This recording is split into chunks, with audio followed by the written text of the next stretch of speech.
Hey everyone, welcome to another video on Sunlo, and in today's video we are going to be discussing about the fall of Adani Enterprises.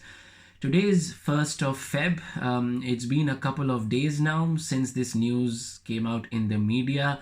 So a firm by the name Hindenburg, who's apparently the short seller here, broke out the news that there are a lot of issues, financial discrepancies, structuring related issues, governance related problems in Adani Enterprises.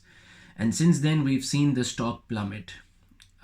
Wealth has been wiped out, shareholders have been affected, lenders are affected in a grave manner.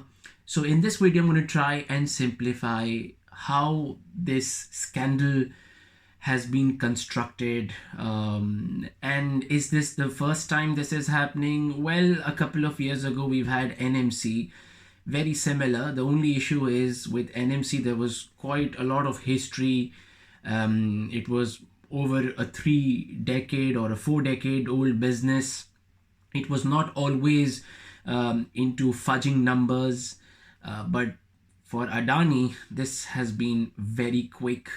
And obviously the size of the businesses we are discussing here is massive. Just to give you an idea, the collective net worth of the 7 listed Adani companies before this news came out in the media was worth $200 billion. Now, this is equivalent to the GDP of New Zealand. So you're talking about a lot of money here.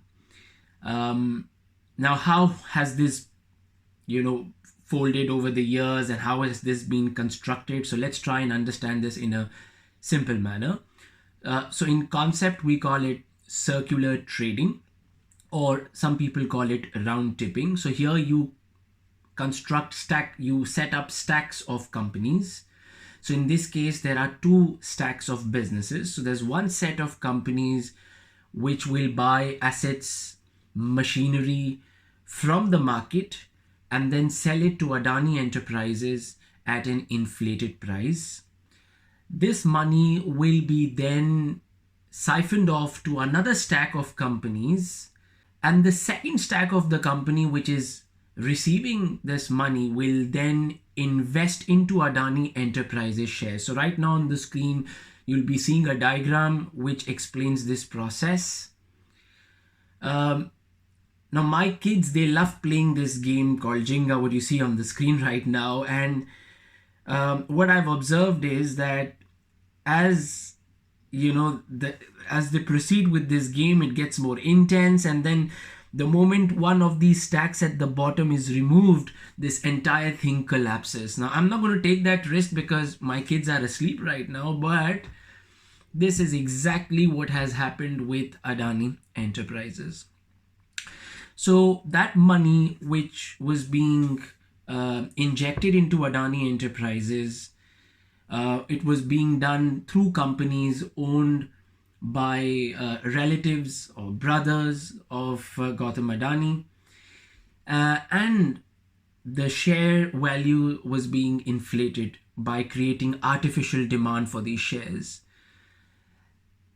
Then these shares would be pledged to the banks, and in return loans were being borrowed. So God save these banks.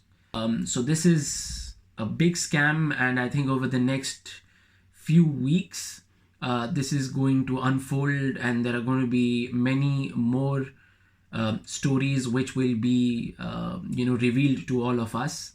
It is something which we all need to keep an eye on. For people who are arguing that not a lot of the shares are publicly traded, majority of the company is still with the Adani family.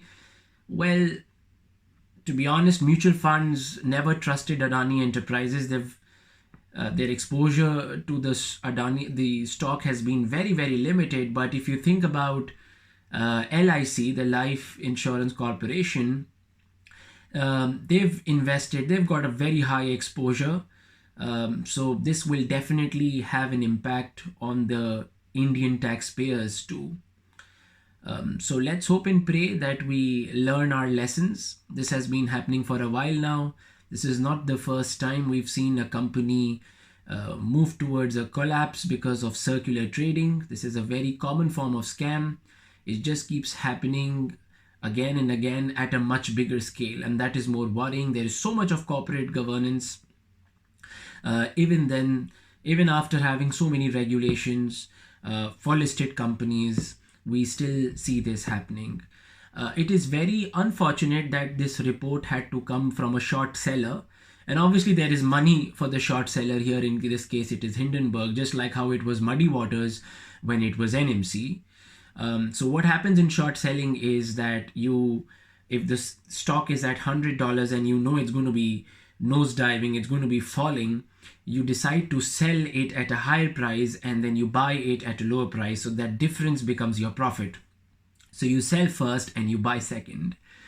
I wish it was the regulator who would have revealed all these findings and not a short seller.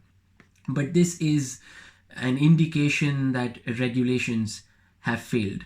So I hope you've enjoyed this video. I hope I've tried to explain this concept to you in a very short span of time.